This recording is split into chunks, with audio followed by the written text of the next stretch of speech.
तो यहाँ पे जो है मैंने एक इंटरफ़ेस क्रिएट किया हुआ है, ठीक है? तो यहाँ पे जो है आप देख सकते हैं, मैंने 2 चीज़ें इम्पोर्ट की हुई हैं, कौन-सी?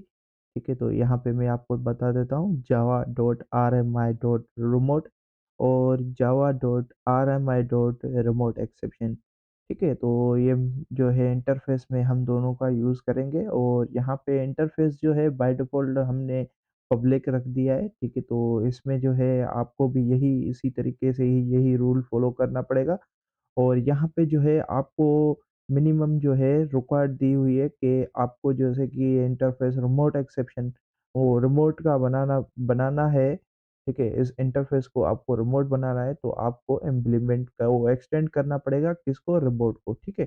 तो यहाँ पे सिंपली मैंने रिमोट को कर दिया है, ठीक है? तो यहाँ पे जो है रिमोट को एक्सटेंड कर लिया है, ठीक है? उसके बाद जो है आप जो भी मेथड बनाएँगे जितने भी, ठीक है? तो आपको पता है कि इंटरफ़ेस में जो है, जो भी मेथड बनाते हैं वो अनकंप्लीट होते हैं, उनकी बॉडी यहाँ पे नहीं होती है, ठीक है? तो यहाँ पे जो है आप देख सकते हैं वही मैंने किया हुआ है यहाँ पे, मगर यहाँ पे क्या होगा कि आपने रिमोट को जैसे कि एक्सटेंड कर रहे हैं तो यहाँ से जो है थ्रो भी आपको रिमोट एक्सेप्शन करनी पड़ेगी, ठीक है? तो यहाँ पे जो है आप बहुत सारे मेथड वगैरह क्रिएट कर सकते हैं, ठीक है? तो यहाँ पे मैं दिखा देता हूँ। इस तरीके से आप बहुत सारे मेथड क्रिएट कर सकते हैं, मगर इसका ये है कि आप जहाँ पे यूज़ करेंगे वो वहाँ पे आपको ये सारे मेथड मतलब है ओवरराइड करने पड़ेंगे, ठीक है? तो यहाँ पे मैं एक ही मेथड बना रहा हूँ, ठीक है? अब जो है यहाँ पे हम चलते हैं सर्वर पे, तो यहाँ पे सर्वर पे मैंने सिंपली इसको इम्प्लीमेंट किया हुआ है, तो यहाँ पे आप देख सकते हैं इंटरफ़ेस को इम्प्लीमेंट किया है, ठीक है? ठीक है। इम्प्लीमेंट करने पे आपको क्या करना पड़ेगा, उसके मेथड को ओवरराइड करना पड़ेगा। तो यहाँ पे आप देख सकते हैं, मैंने ओवरराइड किया हुआ है। तो यहाँ पे आप देख सकते हैं, मैंने सिंपली मैसेज में क्या प्रिंट करवाया हुआ है, तो यहाँ पे देख सकते हैं कि हेलो फ्रॉम द सर्वर, ठीक है? तो यहाँ पे सर्वर मैंने लिखा हुआ है। तो ये जो है मैसेज सिंपली सर्वर पे हो जाएगा, ठीक है? प्रिंट हो जाएगा और यहाँ पे जो है आप देख सकते हैं कि मैंने एक कंस्ट्रक्टर बनाया हुआ है, ठीक है? तो कंस्ट्रक्टर क्या करेगा कि ये अपने मतलब कि यहाँ पे सुपर मैंने रखा है, तो सुपर क्या करता है कि अपने फादर को कॉल कर लेता है, अपने फादर को कॉल कर लेता है, ठीक है? तो यहाँ पे जो है सिंपली है, तो यहाँ पे आप देख सकते हैं मैंने हेलो सर्वर से एक क्लास क्रिएट की है, जिस क्लास को हम इम्प्लीमेंट मतलब कि जिस क्लास में हम इम्प्लीमेंट कर रहे हैं, क्या है इम्प्लीमेंट कर रहे हैं हेलो इंटरफ़ेस को, ठीक है? तो हेलो इंटरफ़ेस भी मैंने आपको दिखा दिया है और यहाँ पे जो है ये जो कंस्ट्रक्टर है, ये भी रिमोट एक्सेप्शन थ्रो करेगा, ठीक है? तो यहाँ पे जो है आप सिंपली रिमोट एक्सेप्शन लिख देंगे, ठीक है? तो यहाँ पे एज़ इट इज़ यही काम होगा और यहाँ पे मैं थोड़ा-सा नीचे चलता हूँ, तो यहाँ पे आपको दोनों चीज़ें समझ में आ गई होंगी मेरे ख़्याल से। अब जो है यहाँ पे सिंपली मेन मेथड बनाया हुआ है हमने, ठीक है? तो यहाँ पे आप देख सकते हैं create and export the remote object. तो यहाँ पे जो है रिमोट ऑब्जेक्ट हमें मिलेगा, ठीक है? तो यहाँ पे जो है इंटरफ़ेस का हम ऑब्जेक्ट क्रिएट नहीं कर सकते क्योंकि आपको पता है कि ऑब्जेक्ट न्यू कीवर्ड से बनता है। तो यहाँ पे जो है हम इंटरफ़ेस का आपको पता है कि इंटरफ़ेस का कभी भी ऑब्जेक्ट क्रिएट नहीं होता, ठीक है? तो यहाँ पे जो है हम इसका रेफरेंस वेरिएबल क्रिएट कर रहे हैं। किसके थ्रू? यहाँ पे आप देख सकते हैं हेलो सर्वर के थ्रू। हेलो सर्वर क्लास कहाँ है? वो आपकी ये है रही, ठीक है? Hello server. तो ये जो है आपकी इसके थ्रू आप इसको मतलब कि ऑब्जेक्ट बना रहे हो और यहाँ पे आप देख सकते हैं कि इसने इम्प्लीमेंट किया है। किसको इम्प्लीमेंट किया है? इसको इम्प्लीमेंट किया है। इसीलिए हम इसका ऑब्जेक्ट बना रहे हैं, रेफरेंस ऑब्जेक्ट। इसको हम डायनामिक डिस्पैचर भी कहते हैं और ऑटो वायर एनोटो स्प्रिंग बूट में इसको ऑटो वायर भी कहते हैं, ठीक है? तो स्प्रिंग बूट को आप छोड़े यहाँ पे आ जाए, ठीक है? तो यहाँ पे जो है सिंपली है, तो यहाँ पे जैसे कि ये चीज़ आपको समझ में नहीं आ रही है, तो मेरे ही इसी चैनल पे मैंने अपलोड किया हुआ है जिसमें मैंने डायनामिक डिस्पैचर सिखाया हुआ है और मैंने 3 तरीकों से सिखाया हुआ है, तो वो अब मज़ीद आप देख सकते हो बहुत अच्छे तरीके से मैंने उनको एक्सप्लेन वगैरह किया हुआ है। तो अब जो है यहाँ पे ये कंप्लीट हो चुका है ये, ठीक है? अब क्या होगा कि ये जो है आप यहाँ पे जो है इंटरफ़ेस का हम क्या कर रहे हैं स्टब बना रहे हैं। तो यहाँ पे जो ये हो रहा है, ये स्टब बनाने का तरीका है। तो मैंने इससे पिछली वाली वीडियो में आपको बताया था कि स्टब वगैरह ये जो है ये चीज़ें अब वो बनती नहीं है। तो बिल्कुल बनती नहीं है मगर इस तरीके से जो है वो काम हमें मिलता है, ठीक है? तो यहाँ पे आप देख सकते हैं यूनिक कास्ट रिमोट ऑब्जेक्ट। तो ये यूनिक कास्ट रिमोट ऑब्जेक्ट क्या है? तो यहाँ पे स्केलेटन और स्टेप को ख़त्म करके इन्होंने ये चीज़ प्रोवाइड कर दी है, ठीक है? तो यहाँ पे जो है रिमोट कास्ट और यूनिक कास्ट रिमोट ऑब्जेक्ट, ठीक है? तो यहाँ पे इसका मेथड है एक्सपोर्ट ऑब्जेक्ट। एक्सपोर्ट ऑब्जेक्ट में हमें 2 चीज़ें पास करनी होती है, ठीक है? एक क्या पास करना होता है, एक ऑब्जेक्ट पास करना होता है और एक इंटीजर वैल्यू पास करनी होती है, ठीक है? तो यहाँ पे जो है मैंने 0 पास कर दिए और यहाँ पे आप देख सकते हैं कि क्रिएट किया हुआ है हमने आरएमआई रजिस्ट्री। आरएमआई रजिस्ट्री जो होता है पोर्ट नंबर हमने दिया हुआ है बाय डिफ़ॉल्ट 1099 बाय डिफ़ॉल्ट ये रखा हुआ है, ठीक है? तो सिंपली हम ऑब्जेक्ट क्रिएट कर रहे हैं, ठीक है? तो यहाँ पे ऑब्जेक्ट मेरा कहना आप मतलब कि आपको तो पता है कि ऑब्जेक्ट जो है न्यू कीवर्ड से बनता है, तो यहाँ पे तो न्यू कीवर्ड है ही नहीं, मगर यहाँ पे रेफरेंस वेरिएबल कहते हैं इसको, ठीक है? तो आप ऑब्जेक्ट भी कह सकते हो, ठीक है? मगर कोई आपसे कहे कि ये ऑब्जेक्ट है या क्या है, तो आप उनको रेफरेंस वेरिएबल कह सकते हैं, ठीक है? तो ये अच्छी बात होगी, वो मतलब कि समझ जाएँगे कि हाँ, इसको पता है कि मतलब कि ये कि क्या चीज़ है, ठीक है? तो अभी आप इसको छोड़ दें, ये चीज़ आपने देख ली, तो हमने जो है यहाँ पे पोर्ट नंबर हमें बताना पड़ता है, ठीक है? इसमें हमें क्या बताना पड़ता है? पोर्ट नंबर और उसके बाद जो है यहाँ पे आप देख सकते हैं बाइंड करेंगे, ठीक है? बाइंड करेंगे द रिमोट ऑब्जेक्ट को, ठीक है? रिमोट ऑब्जेक्ट को टू द रजिस्ट्री, ठीक है? तो रजिस्ट्री में हम बाइंड करेंगे, तो बाइंड करने के लिए ये ऑब्जेक्ट है इसके साथ हम डॉट बाइंड लिखेंगे। तो बाइंड में हमें जो है यहाँ पे एक वैल्यू देनी पड़ती है जिससे आइडेंटिफ़ाई कर सकते हैं, ठीक है? तो जैसे कि आप मतलब कि एडवांस में हैं तो मेरे ख़्याल से ये चीज़ आप सीख रहे हो तो एडवांस में बिल्कुल आप होंगे, ठीक है? तो वहाँ पे क्या हो रहा है कि आपने वेब एप्लीकेशन में सेशन कुकीज़ वग़ैरह सीखे होंगे तो वहाँ पे जो है एक वैल्यू देनी पड़ती है, ठीक है? तो इससे आइडेंटिफ़ाई हो सकता है, ठीक है? हमारा प्रोग्राम आइडेंटिफ़ाई होगा कि वहाँ से कौन-सी चीज़ आई है और किस नाम से हमें आइडेंटिफ़ाई करना है, ठीक है? तो यहाँ पे जो है ये हेलो सर्वर जो है इसका मैं आगे वाली मतलब कि यहीं पे ही आगे जो हमारा दूसरी क्लास मैंने बनाई है उसमें मैं आपको ये चीज़ समझाऊँगा। तो यहाँ पे आप देख सकते हैं स्टब, स्टब ये कहाँ से आ रहा है? ये आ रहा है, ठीक है? तो ये मैंने आपको बताया कि ये यूनिक कास्ट ऑब्जेक्ट है तो यहाँ से ये मिलेगा और इसको हमने बाइंड कर दिया। किसके साथ बाइंड कर दिया? रजिस्ट्री के साथ, ठीक है? उसके बाद जो है ये सिंपली मैंने मैसेज प्रिंट करवाया हुआ है कि सर्वर रेडी, ठीक है? तो मेरे ख़्याल से ये चीज़ जो है आपको समझ में आई होगी और ये भी आ गया होगा। तो अब जो है हम क्लाइंट पे चलते हैं, तो क्लाइंट ये आ रहा है, ठीक है? तो क्लाइंट जो है सिंपली थोड़ा-सा मैं यहाँ पे आपको पैकेजेस वगैरह दिखा दूँ, ठीक है? कौन-कौन से पैकेजेस को इम्पोर्ट किया हुआ है मैंने। तो java.rmi.remote exception और java.rmi.registry.locati locate registry, ठीक है? लोकेटेड रजिस्ट्री और java.rmi.registry.registry और rmi.registry.server.unicast remote object, ठीक है? तो ये चीज़ें जो है मैंने इम्पोर्ट कर दी है। तो इनका यूज़ेज़ हो रहा है, तो ये देख सकते हैं इसका भी यूज़ेज़ हो रहा है और यहाँ पे आप देख सकते हैं इसका यहाँ पे यूज़ हो रहा है और इसका जो है यहाँ पे आप देख सकते हैं यूज़ हो रहा है और यहाँ पे यूनिक कास्ट का यहाँ पे यूज़ हो रहा है। तो जो चीज़ें मैंने इम्पोर्ट की है वो यूज़ हो रही है, ठीक है? अब जो है हम क्लाइंट पे चलेंगे, तो यहाँ पे आप देख सकते हैं क्लाइंट है, तो क्लाइंट जो है अभी क्या करते हैं कि ज़्यादातर जो मतलब कि सिखाते करते हैं, तो वो एक ही फ़ाइल में रखते हैं।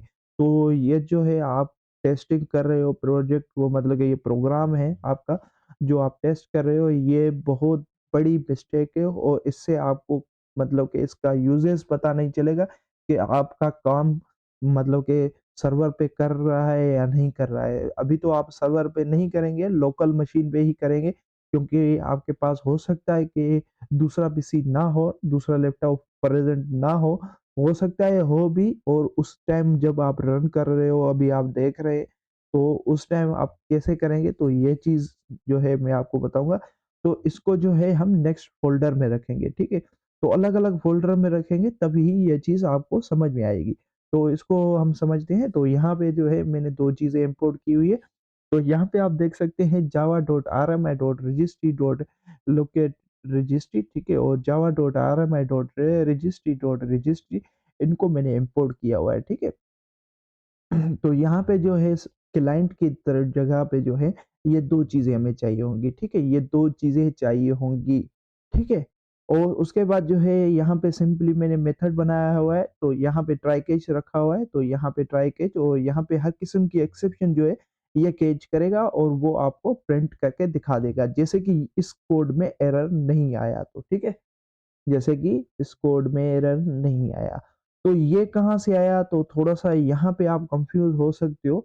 तो ये मैंने आपको पहले ही बताया था कि यहाँ से आ रहा है। तो यहाँ पे जो हमने नाम रखा हुआ है, वही ये है, ठीक है? तो कोड में आपको समझा देता हूँ। तो यहाँ पे जो है रजिस्ट्री डॉट रजि यहाँ पे रजिस्ट्री और रजिस्ट्री का ऑब्जेक्ट का नाम, ठीक है? यहाँ पे रजिस्ट्री रखा हुआ है और यहाँ पे देख सकते हैं located registry dot gate registry. ये गेट रजिस्ट्री क्या करता है कि हमें गेट करके दे देता है रजिस्ट्री। तो ये जो है यहाँ पे आप देख सकते हैं लोकेटेड रजिस्ट्री का ये एक मेथड है, ठीक है? तो यहाँ पे आप देख सकते हैं, यहाँ पे आप बाइंड का है और यहाँ पे जो है गेट का है, ठीक है? तो यहाँ पे जो है आप गेट कर सकते हो और गेट करने के लिए यहाँ पे जो है आप आईपी एड्रेस बता सकते हो। तो आईपी एड्रेस जो भी होगी, किसी भी पीसी की होगी, अभी तो हम लोकल पे हैं, तो यहाँ पे जो है आप जो भी हो जैसे कि 192.168 डॉट 200 हो सकती है या ऐसे हो सकता है, इस तरीके से भी हो सकती है। जैसे भी हो ठीक है, तो इस तरीके से जो है वो आपको उस कंप्यूटर की जहाँ पे आपका क्लाइंट है, वो मतलब कि सर्वर है, उस सर्वर की आपको आईपी एड्रेस यहाँ पे लिखनी पड़ेगी, ठीक है? तो इस सर्वर की मतलब कि ये सर्वर कहीं पे भी होगा, उसकी आपको आईपी एड्रेस यहाँ पे देनी पड़ेगी, ठीक है? इतना हो गया। अब क्या है कि यहाँ पे पोर्ट नंबर बताना पड़ेगा, पोर्ट नंबर कौन-सा? सर्वर वाला, तो सर्वर वाला का हमने ये रखा हुआ है, तो ये भी यहीं पे रखना है, ठीक है? और उसके बाद जो है यहाँ पे देख सकते हो look up the remote object by it's name ठीक है? तो यहाँ पे जो है यहाँ पे आप देख सकते हैं इंटरफ़ेस है और इंटरफ़ेस का ऑब्जेक्ट क्रिएट किया है, तो इसको ऑब्जेक्ट नहीं कहेंगे, बार-बार मैं कह रहा हूँ, आप खुद समझ लेना, ठीक है? तो बार-बार मैं कह रहा हूँ ऑब्जेक्ट ऑब्जेक्ट ये रेफ़रेंस वेरिएबल है, ठीक है? तो रेफ़रेंस वेरिएबल हमने क्रिएट किया है और यहाँ पे जो है टाइपकास्ट करना पड़ रहा है इसलिए क्योंकि क्योंकि यहाँ पे जो है हमें जो ऑब्जेक्ट जो मिलेगा वो इंटरफ़ेस का होगा, ठीक है? तो इसीलिए मैंने ये लिखा हुआ है, ठीक है? तो यहाँ पे सिंपली ये हो गया और यहाँ पे रजिस्ट्री डॉट लुकअप ठीक है? लुकअप में मैंने नाम बता दिया है, कौन-सा नाम जो सर्वर पे हमने रखा था ये वाला, ठीक है? तो इसके बाद जो है यहाँ पे जो है यूजिंग द रिमोट ऑब्जेक्ट क्या? यूजिंग द रिमोट ऑब्जेक्ट ठीक है? तो यूज़ करेंगे रिमोट ऑब्जेक्ट को तो ये जो मेथड है, तो ये मेथड जो है रिटर्न करके देगा। क्या रिटर्न करके देगा? तो यहाँ पे आप देख सकते हो, जो हमने यहाँ से पास किया है, तो वो हमें रिटर्न करके देगा और हम यहाँ पे रिज़ल्ट में वो प्रिंट करवा देंगे, ठीक है? तो यहाँ पे सिंपली मैंने मैसेज में यहाँ पे आप देख सकते हैं, रिज़ल्ट फ्रॉम सर्वर लिखा हुआ है और यहाँ पे जो भी रिज़ल्ट यहाँ से आएगी, ठीक है? तो यहाँ पे जो है आप ये भी लिख सकते हो, हेलो सर्वर भी लिख सकते हो, अदरवाइज़ आप जो भी लिखना चाहें, लिख सकते हैं, ठीक है? अब जो है सिंपली मैसेज प्रिंट होगा तो ये जो है था हमारा कोड था। ठीक है? तो ये जो है आप देख सकते हो मैं थोड़ा-सा आपको ये आपको दिखा दूँ तो यहाँ पे कहाँ पे ये पड़ा हुआ है? तो यहाँ पे आप देख सकते हैं आरएमआई डॉट वो आरएमआई और आरएमआई का फ़ोल्डर के अंदर है एक और आरएमआई ठीक है? तो ये हमारा फ़ोल्डर है। तो यहाँ पे मैंने पहले ही इसको ओपन करके रखा हुआ है, कहाँ गया? यहाँ पे नहीं आ रहा है, ठीक है, तो इसको जो है इसी को ही ओपन कर लेते हैं यहाँ पे। इसको मैं ओपन कर लेता हूँ और यहाँ पे ये देखें यहाँ पे आ गया। तो अब जो है आपको ये चीज़ याद रखनी है मैंने क्लाइंट को यहाँ पे दूसरे फ़ोल्डर में रखा हुआ है और सर्वर को और इंटरफ़ेस को एक फ़ोल्डर में रखा हुआ है। तो यहाँ पे जो है मैं सिंपली आपको ये चीज़ दिखा देता हूँ, ठीक है? तो थोड़ा-सा ये चीज़ें आप नोट कर लेना, ठीक है? तो यहाँ पे कंपाइल क्या करना है, कंपाइल हेलो सर्वर को करना है, ठीक है? तो यहाँ पे हेलो सर्वर, तो यहाँ पे आप देखेंगे हेलो सर्वर को जब कंपाइल करेंगे, तो मैंने आपको बताया कि पहले आरएमआईसी होता था, तो अब इन्होंने आरएमआईसी को कर दिया रिमूव। अब जावा जावा सी ही आरएमआईसी वाला काम करेगा, ठीक है? तो ये चीज़ मैंने इससे पहले वाली वीडियो में अच्छे तरीके से समझाई हुई है, कौन से वर्ज़न में क्या हुआ, क्या नहीं हुआ और मतलब कि सारी डिटेल्स वगैरह बताई हुई है, ठीक है? तो यहाँ पे जो है अब कंपाइल करेंगे तो इस तरीके से कंपाइल होगा और कंपाइल होने के बाद यहाँ पे आप देख सकते हैं दोनों कंपाइल हो गए, ठीक है? और यहाँ पे जो है रन करेंगे, ठीक है? अभी मैं इसको जो है इंटरफ़ेस को जो है यहाँ से इसमें मैं शिफ्ट कर दूँगा, ठीक है? क्लाइंट के पास जाएगा ये, ठीक है? अब इसको सॉरी यहाँ पे सी मैंने रिमूव नहीं किया, ठीक है? तो यहाँ पे सॉरी यहाँ पे इसको जो है इसको कॉपी करेंगे, ठीक है? कॉपी करके और यहाँ पे बाद में पेस्ट करूँगा, ठीक है? तो पहले अभी जो है मैं इसको रन कर देता हूँ। यहाँ पे अब जो है हमारा सर्वर रन हो चुका है, यहाँ पे आप देख सकते हो, सर्वर हमारा रन हो चुका है। अब मैं यहाँ पे जाके और यहाँ पे सीएमडी ओपन करूँगा, ठीक है? और सीएमडी ओपन करने के बाद जो है यहाँ पे आप देख सकते हैं कि जावा सी और यहाँ पे जो है एरर आएगा, ठीक है? तो यहाँ पे आप देख लेना, यहाँ पे आप देखें, ये देखें, एरर आ रहा है। तो जो क्लाइंट सर्वर के पास जो ये वाली फ़ाइल है, इसको हम कॉपी करेंगे। क्या करेंगे? कॉपी, यहाँ पे कॉपी करेंगे ये वाली और यहाँ पे जो है इसको पेस्ट कर देंगे, ठीक है? इतना करने के बाद जो है, यहाँ पे आपको क्या करना है? यहाँ पे कंपाइल करना है। तो यहाँ पे कंपाइल अब सक्सेसफुल हो चुका है। अब जो है हम इसको रन करेंगे, ठीक है? तो यहाँ पे रन करने के बाद जो है, यहाँ पे आप देख सकते हैं, हमारा प्रोग्राम सक्सेसफुल रन हो चुका है। तो आपको पता चल चुका है कि ये जो है सर्वर वाला काम हो रहा है, ठीक है? तो ये अलग फ़ोल्डर में है और ये अलग फ़ोल्डर में है, ठीक है? तो इसको आपको इंटरफ़ेस को कॉपी करना पड़ेगा। इंटरफ़ेस को मैं थोड़ा-सा कोड दिखा देता हूँ। इंटरफ़ेस ये है हमारा, ठीक है? तो ये वाली फ़ाइल जो है, ये क्लास फ़ाइल वाली फ़ाइल जो होगी, वो हमें सर्वर को भी देनी पड़ेगी, ठीक है? सर्वर नहीं सॉरी क्लाइंट को देनी पड़ेगी, ठीक है? तो ये किस तरीके से जाएगी और किस तरीके से आप देंगे, ठीक है? तो उसको मज़ीद जो है देखिए मैं कोशिश करूँगा कि उसको आपको मतलब कि ज़्यादा से ज़्यादा एक्सप्लेन कर सकूँ और उसके अलावा जो है यहाँ पे मैं फ़ोल्डर के पीछे जाता हूँ, तो मैं कोशिश करूँगा कि आपके लिए जो है वो मतलब कि वीडियोज़ वग़ैरह जो है आपके लिए बनाऊँ, ठीक है? तो यहाँ पे मैं थोड़ा-सा ये चीज़ आपको दिखा देता हूँ। ये चीज़ें कहाँ गई? पहले क्या होता था कि मैंने आपको बताया ना अभी कि ये देखें कंपाइल करने के बाद जो है यहाँ पे क्लास फ़ाइल हमें मिलती है। कौन-सी क्लास फ़ाइल मिलती है ये तो मैंने कन्वर्ट की हुई है, ठीक है? देखने के लिए कि इसमें है क्या, ठीक है? तो इसमें देखने के लिए मैंने ये खोला हुआ है, यहाँ पे आप देख सकते हैं ये। तो जावा जो है ना जब आरएमआईसी था, तो आरएमआईसी जब हम करते थे मतलब कि फ़ाइल को जब कंपाइल करते थे, आरएमआईसी के साथ मतलब कि इस फ़ाइल को कंपाइल करते थे, उस वक़्त जो है ये सिंपली मतलब कि इंटरफ़ेस वो इंटरफ़ेस को इम्प्लीमेंट कर रहा था। तो जब हम कंपाइल कर रहे थे तो वो कंपाइलर जो है ये चीज़ें खुद ही लिख रहा था, ठीक है? ये सारी चीज़ें जो है खुद लिख रहा था और ये भी खुद लिख रहा था। ठीक है? तो जैसे कि आपने जैसे कि 11, 14, 15 से पीछे आप जाएँगे, जब आरएमआईसी आपको मिलेगा और कंपाइल और रन करेंगे, तभी आपको ये चीज़ समझ में आएगी और ये कोड जो है आपको नहीं लिखना पड़ रहा था, ठीक है? तो आरएमआईसी जो है वो खुद ही लिख रहा था। क्या कर रहा था? आरएमआईसी इसको आप इग्नोर कर देना इस नीचे वाले कोड को, इतना जो है वो खुद ही लिख रहा था सारा कोड, ठीक है? तो इस तरीके से जो है ये क्लास फ़ाइल थी, ठीक है? ये क्लास फ़ाइल थी, इसको मैंने रिकम्पाइल किया हुआ है, ठीक है? तो मतलब कि डिकम्पाइल भी कह सकते हैं, डिकम्पाइल किया हुआ है। एक होता है कंपाइल, कंपाइल के बाद जो है क्लास फ़ाइल मिलती है ना, उसको मैंने कंपाइल फ़ाइल वाली को मैंने मतलब कि सोर्स कोड में कन्वर्ट कर दिया है। अभी ये सोर्स कोड में कैसे कन्वर्ट होता है, तो वो भी मैंने यहाँ पे आपको पैकेजेस में आपको सिखाया हुआ है, ठीक है? तो डिकम्पाइल और कंपाइल कैसे होता है वो भी मैंने अच्छे तरीके से समझाया हुआ है। ठीक है? तो इस तरीके से जो है कंपाइल करने के बाद जो है वो मिलती है। मैं इंशाल्लाह कोशिश करूँगा नेक्स्ट वीडियो में जो है वो चीज़ आपको ज़रूर समझाऊँ, ठीक है? तो फिर नेक्स्ट वीडियो में मिलते हैं, तब तक के लिए अल्लाह हाफ़िज़।